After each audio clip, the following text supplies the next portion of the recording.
KBS 대전 생생뉴스.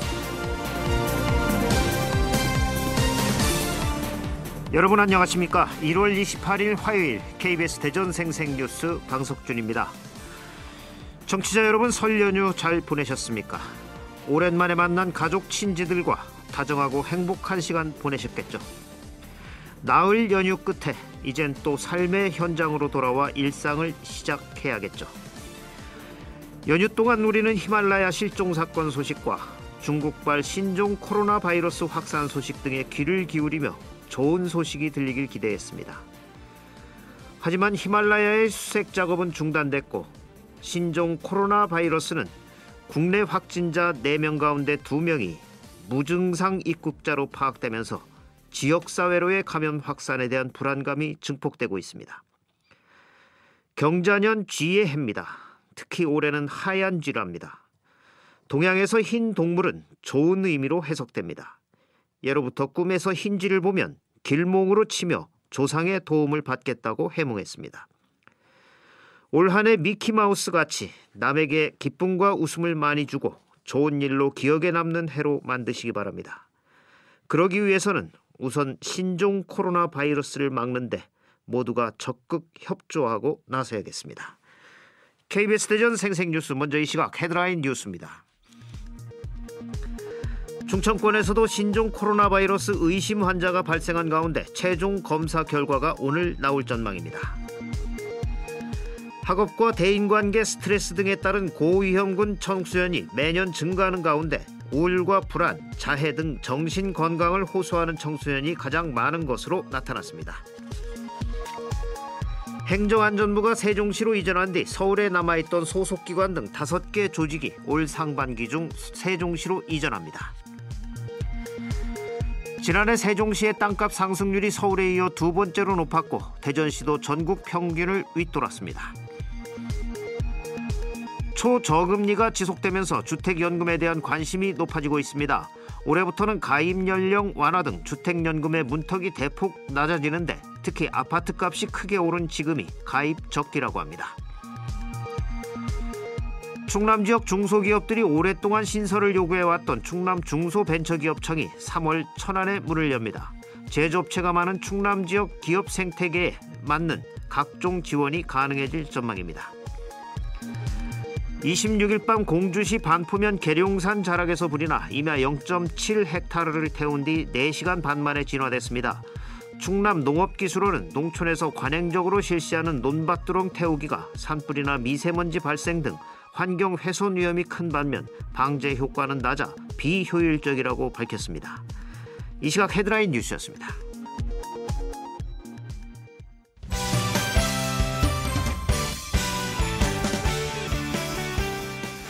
뉴스브리핑 순서입니다. KBS 대전 보도국의 송민석 기자 나와 있습니다. 송 기자 안녕하세요. 네, 안녕하십니까. 어제 국내에서 4번째 신종 코로나 바이러스 확진자가 나오면서 이 보건당국이 감염병 위기 경보를 주위에서 경계 단계로 격상을 했는데 네. 우리 지역에서도 처음으로 의심 환자가 나왔죠. 그렇습니다. 이 충남에서 첫 번째 확진 환자였는데 확진 환자와 같은 비행기를 탔던 접촉자 4명이 확인된 적이 있었거든요. 그런데 의심 환자가 발생한 건 이번이 처음입니다. 현재로선 가능성은 높지 않아 보이는데요. 2015년 메르스 악몽이 당장 떠오르실 텐데 병원들은 그야말로 초비상에 걸렸습니다. 이 질병관리본부와 충남대병원 등에 따르면 해당 환자는 설 명절 당일인 지난 25일에 이 발열과 폐렴 증세로 병원을 찾았다고 하는데요. 이동 경로를 이렇게 파악을 쭉 해보니까 최근에 중동을 다녀온 이력이 있어서 즉각 의심 환자로 분류된 것으로 이렇게 전해졌습니다. 네. 1차 검사 결과는 이 신종 코로나 바이러스 메르스 모두 음성 판정을 받았다고 하는데요. 1차 음성 판정이 나오기까지 병원 측은 매뉴얼에 따라서 응급실을 2시간 정도 일시 폐쇄하기도 하는 등 큰 소동이 빚어지기도 했습니다. A씨는 현재 충남대병원 국가지정음압병동에 격리된 상태고요. 이 질병관리본부는 이 환자가 엑스레이 검사에서 폐렴 증세를 보인 것으로 확인됐기 때문에 병원에 2차 검사를 지시했다 이렇게 설명을 했습니다. 2차 검사 결과는 이미 나왔을 것 같고요. 오늘 오전 중으로 발표가 될 것 같은데 이 상황을 좀 지켜봐야 될 것 같습니다. 네, 중국에 다녀온 분은 아니군요. 네. 예, 신종 코로나 바이러스가 처음에는 우한 폐렴으로 불렸 있었는데 네네. 어쩌다가 이렇게 무서운 바이러스가 된 건지 또 메르스 당시처럼 우리 지역에 전파될 가능성은 없는 건지 많은 분들이 걱정을 하고 계시거든요. 예, 제가 뭐 전문가는 아니지만 좀 정리를 해봤는데요. 네. 코로나 바이러스는 사람에게 감기를 일으키는 흔한 바이러스라고 합니다. 이 겨울철 감기의 10에서 30% 정도가 코로나 바이러스 때문이라고 하는데요. 문제는 이 바이러스가 유전자 변이를 통해서 더 치명적인 바이러스로 이렇게 진화했다라는 점입니다. 네. 2003년 중국에서 발생한 뒤 세계로 퍼져서 이 700명 이상의 사망자를 냈던 바이러스 사스죠. 그리고 2015년 우리나라를 강타한 메르스, 이 둘 모두 신종 코로나 바이러스라고 합니다. 쉽게 말해 우한 폐렴을 일으키는 이번 신종 코로나 바이러스는 사스, 메르스하고는 다른 이 세 번째 신종 코로나 바이러스다 이렇게 말씀드릴 수 있는데요. 네. 이 사스는 사양 고양이, 메르스는 낙타를 거쳐서 사람한테 왔는데 지금 유행하는 신종 코로나 바이러스는 어떤 경로로 사람에게 왔는지 이 감염 경로는 아직 밝혀지지 않고 있습니다. 이 때문에 두려움이 더 큰 게 사실이지만 이 독감 예방법만 철저히 지켜도 어느 정도 충분히 예방이 가능하다고 합니다. 이 비누로만 손을 씻어도 바이러스는 대부분 제거되기 때문에 자주 손을 씻으시고요. 이 외출하거나 사람이 많은 곳을 가실 때는 무엇보다 마스크 반드시 잊지 마셔야겠습니다. 그리고 이 만성질환을 가진 사람이나 노인들은 지금이라도 독감 예방접종을 하는 게 좋다. 전문가들은 이렇게 조언하고 있습니다. 예. 스스로가 바이러스로부터 자신을 지켜야 합니다. 누가 대신해주지 않죠. 예, 초저금리가 지속되면서 주택연금에 대한 관심이 높아지고 있다고 하는데 지금 이 가입 적기라고요. 아파트 값이 올라서 그런 거죠? 네, 말씀하신 대로입니다. 이 주택연금이란 은퇴한 노년층이 이 자신이 거주하는 아파트를 담보로 이 국민연금이나 기타 소득 외에요 매달 일정액을 연금 형식으로 받는 제도를 말하는데요. 이 주택을 담보로 많게는 매달 500만 원까지 연금을 받을 수 있기 때문에 이 저금리 속에 가입자가 해마다 늘고 있다고 합니다. 네. 시행 첫 해가 2007년인데요. 이때 가입자가 500명 좀 넘었거든요. 그런데 요즘에는 해마다 가입자가 늘어서 매년 10,000명 이상이 새로 가입을 한다고 하는데요. 올해부터 혜택은 더 늘어나고 가입 문턱도 더 낮아진다고 합니다. 네. 그렇다면 어떤 혜택들이 추가가 되는 거죠? 네, 먼저 담보로 잡힐 주택 가격이 1억 5천만 원 이하인 기초연금 수급자의 경우에 일반인들보다 연금을 20% 정도 더 받는 우대형 상품이 출시됐다고 하고요. 이 가입 연령도 만 60세에서 55세로 낮아진다고 합니다. 네. 또 가입 기준도 시가 9억 원 이하 주택에서 공시가격 9억 원 이하 주택으로 이렇게 바뀐다고 하는데요. 이게 무슨 소리냐면 이 공시가격이 시세의 한 70% 정도를 반영하잖아요. 네. 그렇다고 하면 이 시가 13억 원 정도 되는 주택의 소유자도 가능하다. 가입이 가능하다. 이렇게 설명드릴 수 있겠고요. 특히 또 이게 가입 당시에 월 지급금이 변동되는 게 아니라 평생 유지되기 때문에 나중에 집값이 떨어져도 연금액에 변동이 없다고 하는데요. 그래서 대전처럼 이렇게 집값이 많이 오른 지역에서는 지금이 가입 적기다. 이런 설명입니다. 네, 은퇴하신 분들께는 좋은 정보군요. 충남 지역 중소기업들의 오랜 수건이었죠. 충남 중소벤처기업청이 3월에 문을 연다고요. 그렇습니다. 이 충남 지역 중소기업들이 중소기업청에서 기술 지원 자금을 받으려면 늘 대전까지 이렇게 찾아와서 일일이 사정을 설명해야 했거든요. 바쁜 일정 속에 대전으로 오고 가는 게 쉬운 일이 아니잖아요. 네. 앞으로는 충남 지역 기업들이 이런 어려움을 덜게 됐습니다. 이 중소벤처기업부가 대전 충남 중소벤처기업청을 분리를 시켜서 이 충남청을 천안에 신설하기로 확정했기 때문인데요. 일단 오는 3월에 충남 북부 상공회의소 건물을 빌려서 우선 문을 열고요. 2023년까지 새 청사를 지어서 사무공간을 확정할 예정입니다. 정말 단비 같은 소식인데 규모는 어떻죠? 우선 24명의 인력 규모로 출발을 한다고 하는데요. 이 기업 세제 지원과 기업 경영 상담을 하는 조정 협력과 그리고 혁신형 중소기업을 발굴하고 창업 보육센터를 지원하는 지역 혁신과 이렇게 나눠서 운영할 계획이라고 하는데요. 이 충남 중소기업의 45%가 천안하고 아산에 몰려 있거든요. 네. 그렇기 때문에 천안의 중기청이 새롭게 문을 열면 이 제조업체를 중심으로 맞춤형 지원이 가능할 전망입니다. 이 새롭게 들어설 충남중기청이 이 제조업 중심인 천안의 산업 생태계에 어떤 도움을 줄지 기대가 커지고 있습니다. 네, 모쪼록 충남 중소기업들이 더욱 발전하길 기대합니다. 충남청이 생기면 뭔가 또 달라져야겠죠. 이 밖에 밤사이 사건 사고 있었나요? 네, 어젯밤에는 비교적 조용했던 것 같습니다. 뉴스브리핑 송민석 기자였습니다. 수고하셨습니다. 수고하셨습니다. 오늘의 생생정보입니다.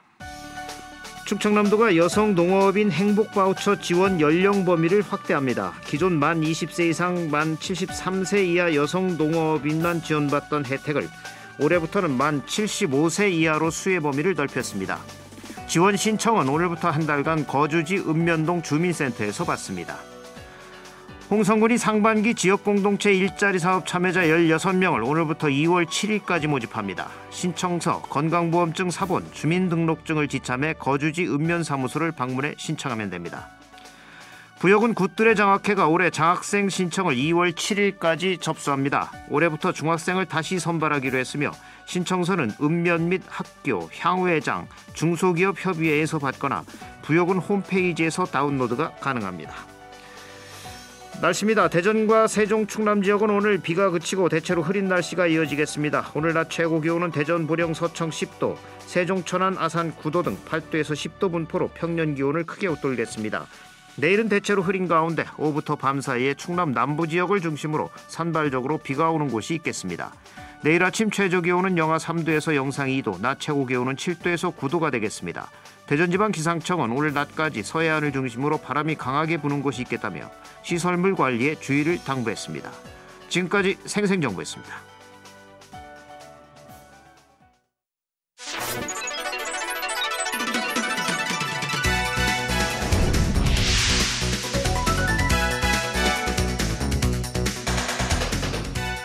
생생한 뉴스, 깊이 있는 이슈 분석. 여러분은 지금 방석준 앵커와 함께하는 KBS 대전 생생뉴스를 듣고 계십니다.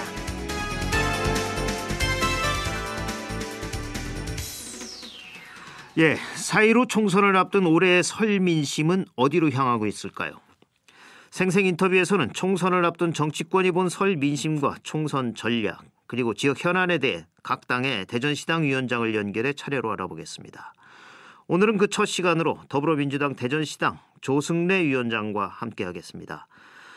조승래 위원장님 안녕하십니까? 예, 안녕하십니까? 명절 잘 보내셨습니까? 네, 잘 받으십시오. 보냈습니다. 새해 복 많이 받으시죠. 예. 다양한 얘기가 오고 가는 설 연휴, 이 충청권의 설 민심은 어땠을지 궁금한데 올해 설 민심 어떻게 읽으셨나요? 예, 아무래도 항상 명절 때는 뭐 그렇습니다만 역시 이제 먹고 사는 문제에 대한 얘기가 가장 많았고요. 네. 특별히 작년, 재작년 뭐 글로벌 경기 여건이 워낙 안 좋은 상황이었기 때문에 네. 그런 측면에서 우리나라 경기도 상당히 안 좋다라는 것에 대해서 많은 말씀들이 계셨고 그거에 네. 대해서 특히 정부 여당은 그 경기 회복을 위해서 좀 더 적극 노력을 해달라. 다행히 올해는 작년보다는 좀 전망이 좀 좋은 것 같으니 조금 더 적극적으로 분발해달라 이런 말씀이 가장 많았고요. 지난번에 국회에서 그 이제 자유한국당의 이제 국회 보이콧에도 불구하고 검찰 개혁과 관련된 법안 그리고 데이터 3법 또 뭐 소재 부품 장비 특별법, 뭐 유치원 3법 등 많은 그 법안이 통과가 됐는데 그렇게 20대 국회가 간만에 좀 일을 했다. 20대 국회 얼마 남지 않았지만 긴급히 또 처리해야 될 법안들이 있으니까 나머지 얼마 남지 않은 임기라 하더라도 빨리 국회를 소집해서 법안 처리와 민생 안전에 좀 최선을 다해달라 이런 요청들이 많았습니다. 네. 사실 이번 설 명절은 4.15 총선을 한 70여일 앞두고 왔기 때문에 이번 민심이 총선에도 굉장히 중요할 테고 또 특히 올해부터는 선거 연령이 만 18세로 낮아졌기 때문에 이 학생과 청년들의 표심을 잡는 것도 필요했을 것 같은데 주로 어디에서 유권자를 만나셨죠? 예, 아무래도 그 명절은 주로 이제 재래시장이나 아니면 그 경로당이나 이제 특히 사람들이 많이 모인 곳에 가서 인사를 하고 또 대화를 나누는 것이 주로고요.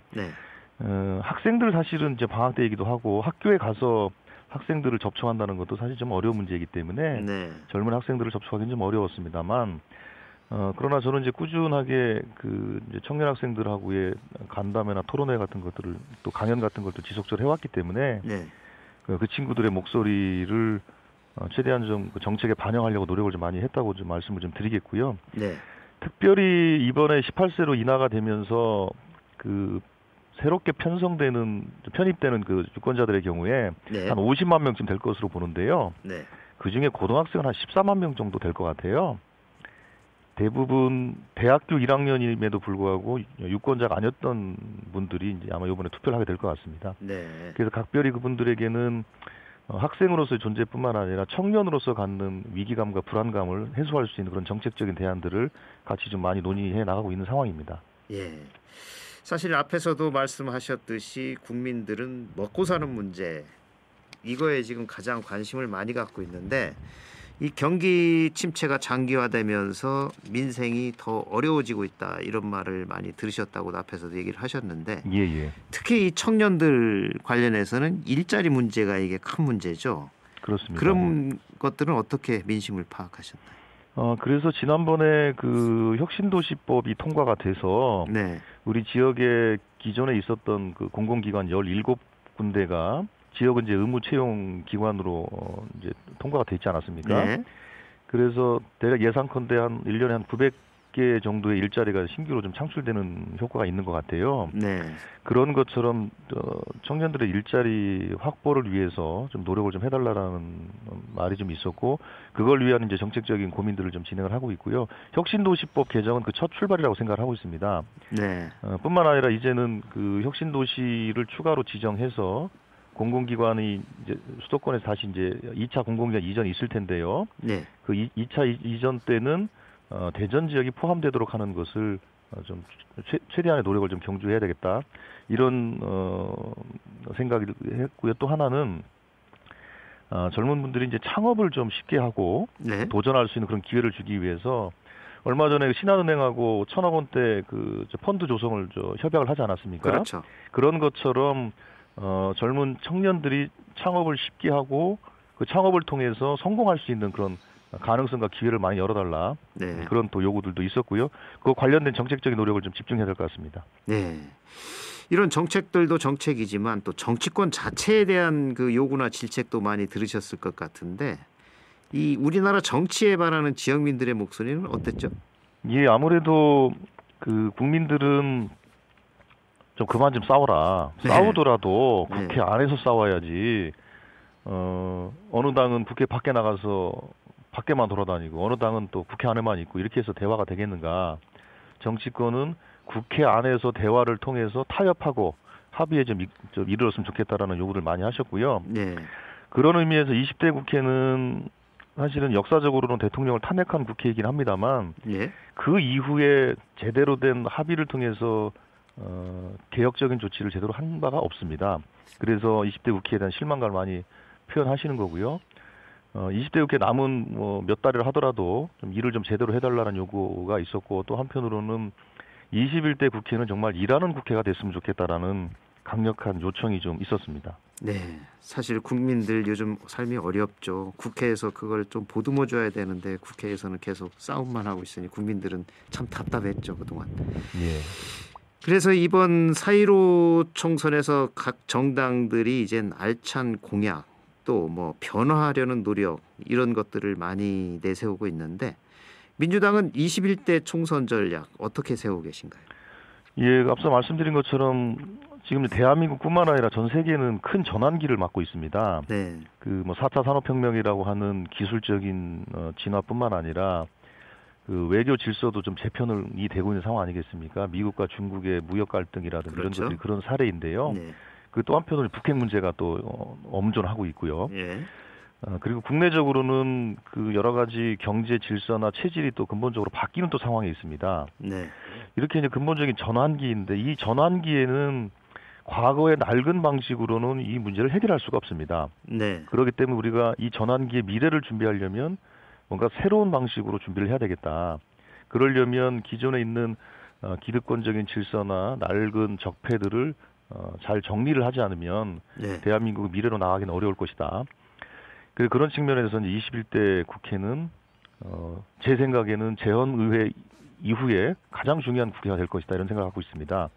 그래서 그런 만큼 21대 국회가 정말로 개혁적인 국회가 좀 돼서 네. 또 개혁적인 국회와 또 대화하는 국회, 일하는 국회가 돼서 가능하면 뭐 걸핏하면 합의를 뒤집고서 그 장외투쟁이나 삭발 단식 뭐 이런 식의 과거의 투쟁을 반복하는 방식이 아니라 네. 국회 내에서 국민을 중심에 두고 대화하고 타협하고 합의하는 그런 국회를 만들기 위해서 노력하겠다. 그 일을 가장 잘할 수 있는 정당이 어디냐. 그거에 대해서 시민들께 설득하고 또 호소할 생각입니다. 네. 앞에서도 잠깐 말씀을 하셨는데 이제 대전에서는 혁신도시 추가 지정에 대한 지역민들의 관심이 지금 가장 높은데 이게 국가균형발전특별법이 법안심사 소위는 통과를 했지만 아직 넘어야 할 산이 많은데 예. 이거 다음 달 국회에서 통과될 거로 보이나요? 어떻습니까? 예, 그래서 제가 좀 그 명절 연휴 직전에 좀 들린 소식이 있었는데 그게 네. 상당히 좀 매우 우려스럽습니다.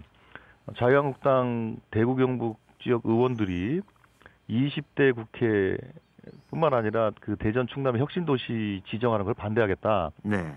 이렇게 나오고 있는 상황이라서 21대에서도요. 일단은 20대 국회는 일단은 저지하겠다 이렇게 돼 있고요. 예. 원칙적으로 반대한다 이렇게 돼 있는 겁니다. 예. 그 대전과 충남의 혁신도시 지정을 인정할 수 없다 이렇게 돼 있는 것으로 좀 이해를 하고 있고요. 예. 그런 면에서 그 저는 우리 지역의 여야는 특별히 이견이 없는 것으로 저는 봤습니다. 물론 그 대전 지역도 충남 지역에 있는 자유한국당 의원들도 혁신도시 지정에 대해서는 동의하고 같이 움직임을 하고 있습니다만 예. 실제로 자유한국당 내부에서 그런 반대 목소리가 들린다는 것은 더군다나 그 자유한국당은 TK 쪽 의원들의 그 발언력이 세지 않습니까? 네. 이런 상황에서 자유한국당이 그 혁신도시 지정을 위한 입법 노력을 방해한다면 정말 저희들은 엄중한 상황에 직면할 것이다 이렇게 말씀을 좀 드릴 수밖에 없을 것 같고요. 예. 무엇보다도 그 충청 지역의 자유한국당 의원들이 당내를 먼저 설득해라. 혁신도시 지정에 저는 걸림돌이 없을 거라고 봤는데 가장 큰 걸림돌은 자유한국당이다 이렇게 요번에 그 상황을 보면서 확인이 된 것 같습니다. 네. 그 노력을 좀 잘 진행을 했으면 좋겠고요. 그렇게 해서 대전과 충남의 시도민들이 뭐 100만 명, 80만 명씩 이렇게 서명해서 청와대, 국회의장, 뭐 국토부 등기 전달을 이미 한 바 있지 않습니까? 그렇죠. 그런 노력에 찬물을 끼얹지 않고 혁신도시 지정을 위해서 여야 정을 뛰어넘어서 대통령도 그 필요성에 대해 그 인정을 하신 만큼 혁신도시 지정을 위한 적기라고 저는 생각을 하고 있습니다. 가능하면 20대 국회 내에서 저는 처리를 했으면 한다 이런 생각을 갖고 있습니다. 예. 꼭 노력 좀 해주십시오. 예. 그리고 또 이 지역적인 측면에서 본다면 그 주요 현안을 총선 이슈로 부각을 시켜서 해결하는 방법이 있는데 이번에 21대 총선의 지역 이슈는 뭐라고 보십니까? 예, 아무래도 그 조금 전에 말씀드린 혁신도시 지정 이슈가 20대 국회에서 처리가 되면 괜찮겠지만 혹시 이제 이러저런 사정으로 지연된다면 그게 가장 큰 이슈가 될 것 같고요. 네. 혁신도시 지정을 하고자 하는 가장 큰 이유는 공공기관을 추가로 이전할 때 대전, 충남 지역이 소외되지 않는 것을 목표로 하는 거 아니겠습니까? 그렇죠. 그렇다면 21대 총선의 가장 중요한 이슈 중에 하나는 이제 공공기관의 대전 혹은 충남 이전이 저는 될 거라고 보고 있고요. 네. 그와 관련된 지역민의 의견을 좀 결집해 나가는 것이 무엇보다 중요할 거라고 보고 있습니다. 네. 또 한편으로는 이미 이제 여러 가지 얘기가 있었습니다만 그 대전이 미래 성장 동력을 확보하기 위해서 여러 가지 좀 시도들을 하고 있지 않습니까? 네. 한 측면에는 대덕특구 리노베이션 용역을 좀 하고 있고 또 한편으로는 대전을 바이오 메디칼 규제자격 특구로 지정하면서 바이오 메디칼 산업을 대전의 주요 성장 동력으로 만들려고 하는 시도를 하고 있는 거 아니겠습니까? 네. 그런 측면에서 이것을 하기 위한 제대로 진행되기 위한 그 예산이나 정책들을 확보하는 것이 21대 국회에서 가장 중요한 과제로 저는 보고 있습니다. 네. 그런 과제들을 좀 진행하는 게 있을 것이고요. 또 한편으로는 그 몇 가지 그 해묵은 숙제들이 있습니다. 그 숙제들을 잘 정리하는 것이 21대 과제일 것 같고요. 지역의 현안들은 특별히 제가 보기에는 여야 간에 큰 이견은 없을 거라고 봅니다. 그렇죠. 문제는 그렇습니다. 네. 그래서 이번 기회에 그런 이슈들이 각 정당이 지역 공약으로 내세우면서 그게 대전 시민 또 충남 도민의 합의로 중앙 정치권에 또 전 국민들에게 그렇게 말씀을 드리는 계기로 삼아야 되겠다 이렇게 이런 생각을 갖고 있습니다. 네. 이번에 이젠 설 민심을 파악을 하셔서 또 많은 요구도 들으셨을 텐데 앞으로 더불어민주당 대전시당은 이걸 어떻게 반영해 나갈 계획이신가요? 예, 그 시민들의 민심은 크고 작은 여러 가지 요구들이 있을 것입니다. 예를 들면 제가 명절 직전에 대전 도시공사 그다음 5개구의 환경미화원 분들하고 이제 새벽에 청소를 하면서 그분들과 간담회를 나눈 바가 있습니다. 네. 그 간담회를 통해서 여러 가지 구체적인 그 요구들도 저는 알게 됐는데 이런 것처럼 큰 현안은 큰 현안대로 정리를 하고 네. 시민들의 생생한 현장에서의 목소리들을 잘 듣기 위해서 현장 간담회나 이런 것들을 통해서 의견을 수렴하고 이 문제를 해결하기 위한 정책적인 대안들을 만들어가기 위한 노력들을 지속적으로 할 생각입니다. 네. 오늘 말씀 여기까지 듣겠습니다. 고맙습니다. 예, 감사합니다. 지금까지 정치권이 본 설 민심과 총선 전략, 지역 현안에 대해 더불어민주당 대전시당 조승래 위원장과 말씀 나눴습니다.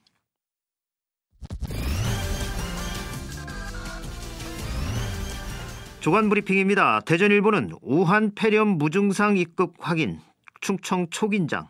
중도일보는 우한 폐렴 잇단 확진, 대전도 불안 확산 이란 제목들을 각각 달고 국내 신종 코로나 바이러스 확진자 4명 가운데 2명이 무증상 입국자로 파악되면서 지역사회로의 감염 확산에 대한 불안감이 증폭되고 있다고 보도했습니다. 충청투데이는 선거구 27곳 경쟁률 8.3대 1이란 기사에서 4.15 총선이 70여일 앞으로 다가온 가운데 충청권 27개 선거구에 등록된 예비 후보만 200명이 넘는 것으로 나타났다고 전했습니다. 주간 브리핑이었습니다. KBS 대전 생생뉴스 기술의 송환, 구성 조미연, 제작과 진행의 방석준이었습니다.